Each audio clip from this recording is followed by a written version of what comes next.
Avis vascular center మన దేశంలోనే the best varicose vein hospital. ఇప్పుడు శ్యాంప్రసాద్ రెడ్డి గారు అసలు యాక్చువల్గా ఈ జబర్దస్త్లు గట్ట ప్రారంభమయ్యాక ఆయన సినిమాలు చూసేత్తడం అనేసాడు. ఆయనకి ఇది చాలా రిలీఫ్ ఉంది, చాలా హ్యాపీగా ఉంది సార్. టెన్షన్ లేదు. టెన్షన్ లేదు. అది కాక సినిమాకి నాకు తెలిసి ప్లాన్ చేస్తారు సార్ త్వరలోనే మంచి. ఎందుకంటే అరుంధతి తర్వాత ఇంకా ఆయన మంచి సబ్జెక్ట్ కోసం చూస్తున్నారు సార్. అవునా? Okay okay. అదే ఆయన చేస్తే ఏది చేసినా ప్రతి సినిమా చాలా డీప్గా ఉంటాయి. అన్ని సినిమాలు అంకుశం కానీ, ఆహుతి, తలంబ్రాలు, అరుంధతి, ఈవెన్ అంజీ అసలు ఏం ఫిల్మ్ అది. నిజంగా లేట్ అవ్వడం వల్ల కొంచెం అది డిస్టర్బ్ అయింది కానీ, బట్ ఇప్పుడు దాన్ని కల్ట్ ఫిల్మ్ అంటున్నారు, కుర్రాళ్ళందరూ దాన్ని ఫాలో అవుతున్నారు. అవును సార్, అలాంటి క్రియేషన్ అప్పట్లోనే వచ్చిందా అన్న ఒక ఇది కూడా. కోడి రామకృష్ణ గారు అసలు మాస్టర్ కదా ఆయన. ఇండియన్ స్పిల్బర్గ్ అంటే ఆయనే అనాలి అసలు యాక్చువల్గా చెప్పాలంటే. లేకపోతే ఆ అమ్మూరు ఏంటి అవి అరుంధతి, ఆ టైంలో అరుంధతి అప్పుడున్న యంగ్ డైరెక్టర్లకి పోటీగా అరుంధతి లాంటి సినిమా ఆయన పెద్ద హిట్ కదా, చాలా పెద్ద హిట్ సార్. చాలా పెద్ద హిట్. అనుష్కకి లేడీ ఓరియంటెడ్ అంత పెద్ద హిట్ అవ్వడం మామూలు విషయం కాదు సార్. అవును అవును, ఈ సచ్ ఎ గ్రేట్ డైరెక్టర్. అవును సార్, కోడి రామకృష్ణ గారు. ఇండస్ట్రీ చాలా మిస్ అయినట్టు సార్. అవును. ఇప్పుడు చిన్న ఒక నీ ప్రయాణం గురించి కనుక నువ్వు ఆలోచించుకుంటే, ఎక్కడ మీది ప్రకాశం జిల్లా కదా? అవును సార్. ఆదయ్య, అవును సార్. ఆదయ్య ఆదిగా మరి, ఆది హైపర్ ఆదిగా మరి. హైపర్ ఎలా వచ్చింది నీకు? అదే సార్, నాదేంటంటే సార్ ఆ స్కిట్స్లో నాది ఫ్రస్ట్రేషన్ టైప్ మూడు ఉండేది సార్. ఎక్కువ వైఫ్ అండ్ హస్బెండ్ చేస్తే నేను హస్బెండ్లా ఉండి వైఫ్ మీద ఫ్రస్ట్రేట్ అవ్వడం, అలాంటి స్కిట్లు ఎక్కువ పడ్డాయి సార్. ఇది హైపర్గా ఉన్నాడని చెప్పి మన డైరెక్టర్లు పెట్టారు సార్. అది హైపర్ అని భలే సెట్ అయింది నీకు. అవును సార్. హైపర్ అదని అదేదో అసలు చూడు, మామూలుగా మన బయాలజీలోని వాటిలో నామినిక్లేచర్ అంటారు చూడు, అలాగా మా వాళ్ళందరికీ ఆ పేర్లు వాళ్ళు. ఈ ప్రాబ్లం ఏంటంటే సార్, ఎన్ని సినిమాలు చేసినా ఈ పేరు మారట్లే. ఈ పేరు మారదు సార్. శకలక శంకర్ అని, ధనాధన్ ధనరాజ్ అని, తర్వాత హైపర్ వండర్స్ అని, తర్వాత మనోడు సుడిగాలి సుధీర్ అని, అంతే సార్. అలాంటివి ఏవో ఉంటుంది సార్. ఒక టైం ఉంటుంది, ఆ టైంకి మారుద్ది సార్. అది వేణు వండర్స్ అని అనేవాళ్ళు సార్. బలగం పడగానే బలగం వేణు అయ్యాడు సార్ ఇప్పుడు.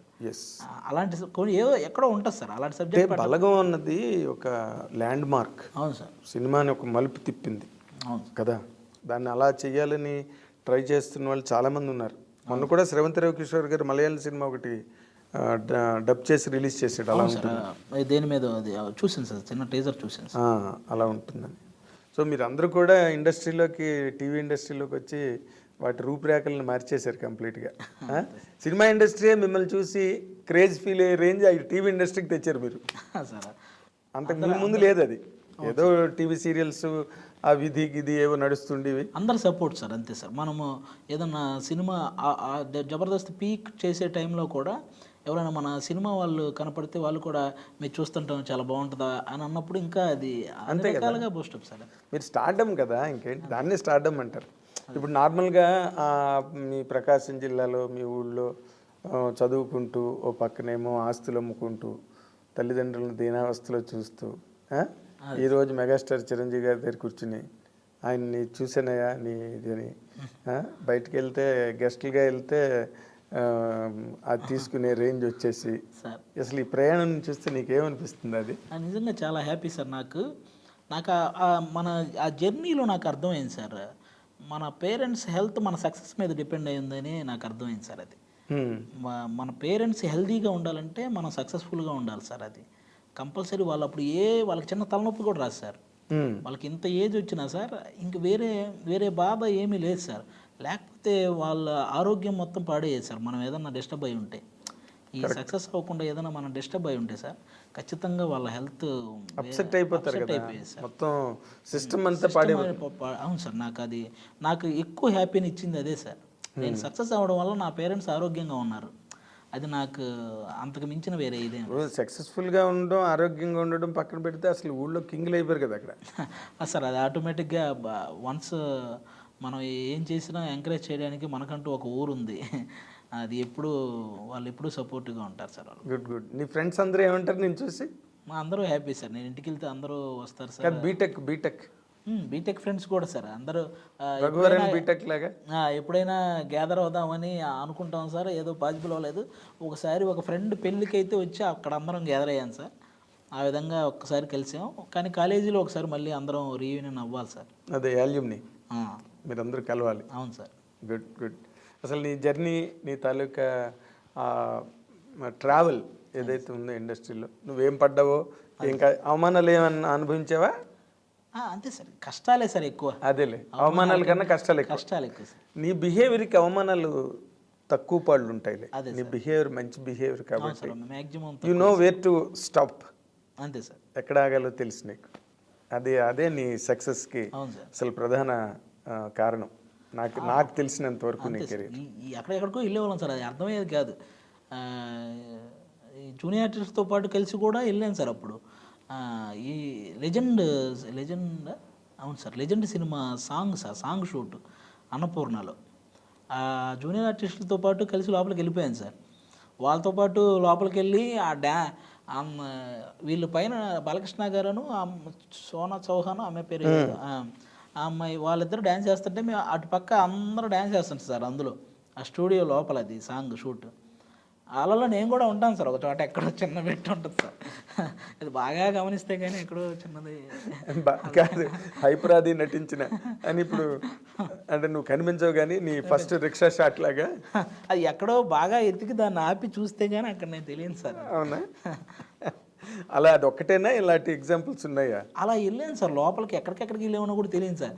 సర్టిఫికేట్, నా బీటెక్ సర్టిఫికెట్లు ఎత్తుకొని దాసనారాయణరావు గారి ఇంటికి వెళ్ళిపోయాను సార్. దాసనారాయణ గారి ఇంటికి వెళ్ళిపోయాను. వెళ్ళి లోపలికి వెళ్ళి ఆయనకి నమస్కారం చేసి, సార్ నేను ఇలా బీటెక్ చదివాను సార్, నేను ఆర్టిస్ట్ అవ్వాలనుకున్నాను. ఎంత చదివి ఆర్టిస్ట్ అంటే నేను వెళ్ళేదని జాబ్ చేసుకోవాలి కదా అని అక్కడ. ఎందుకంటే సార్ నా మొత్తము సర్టిఫికెట్లో నాకు 10th 545 సార్, ఇంటర్ 950 సార్ నాది, బీటెక్ 80. ఇవన్నీ చూసి ఆయన ఇంత చదివి నువ్వు ఏదైనా జాబ్ చేసుకోవాలి కానీ ఇక్కడికి వచ్చి ఈ సర్టిఫికెట్లు చూపిస్తావంటే అన్నట్టు అలా తిరిగేసేవాడు సార్ ఇండస్ట్రీలో. ఎవరెవరి ఫేమస్ ఇల్లు కొంతమందికి ల్యాండ్ కొన్ని ఉంటాయి కదా సార్ మార్క్, అట్లా అవన్నీ తెలుసుకొని ఈ సర్టిఫికెట్లు ఎత్తుకొని తిరిగి. నాకు తెలియదు సార్ దీనికి సర్టిఫికెట్లు కావాలని, నాకు తెలియదు సార్. అది ఇవన్నీ తెలియక సినిమా ఇండస్ట్రీలో సర్టిఫికెట్లు ఎవరికి ఉంటాయి అసలు? ఎవరికి ఉండవు సార్. నాకు ఆ తర్వాత తెలిసింది సార్. నేను రెగ్యులర్గా దేనికైనా ఇవి చూపించాలేమో అనుకొని ఇవి తీసుకెళ్ళేవాడిని సార్.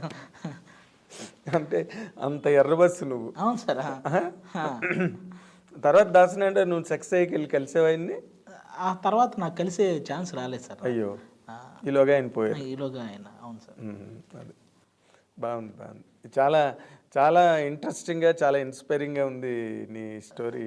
అది నువ్వు చాలామందికి ఎగ్జాంపుల్ కావాలి, చాలామందికి ఇన్స్పిరేషన్ కావాలి. నీ తర్వాత ఎంతోమంది నీలాగా జబర్దస్త్కి వచ్చి డిఫరెంట్ షోస్ వచ్చి వాళ్ళు కూడా మంచి స్థాయికి వెళ్ళాలి. ఇంకా నువ్వు చేయాల్సినవి ఇంకా 2-3 ఉన్నాయి. డైరెక్షన్ చేయాలి, నువ్వు హీరోగా చేయాలి. ప్రస్తుతానికి నువ్వు సంపాదనలో పడిపోయినట్టున్నావు రెగ్యులర్గా ఇవన్నీ. అంతే సార్, ఈ రెగ్యులర్గా చేసేవి నాకు కొంచెం సాటిస్ఫాక్షన్ ఉన్నాయి సార్. అందుకే నేను అన్ని రకాలు చేయాలనే ఉన్నాను సార్. అంతే, అందులో పర్టికులర్గా ఇదే చేయాలి అని ఫిక్స్ అవ్వలేదు. అదేలే. Very nice. అది యూ హ్యావ్ పాపం నీకున్న బిజీ షెడ్యూల్స్లో వచ్చి మాకు నీ అంతటి నువ్వే ప్రోగ్రామ్ చెప్పి మరి అది నీ గ్రేట్నెస్ రావడం. I dream really specially thank you for that and we wish you all the very best. నువ్వు చాలా మంచి స్థాయికి ఎదగాలి. అండ్ నువ్వు ఇంకా ఏమేమి ఫుల్ఫిల్ చేయాలనుకున్నావో అవన్నీ కూడా నీ జీవితంలో రియాలిటీలోకి వచ్చి అండ్ యూ మస్ట్ బికమ్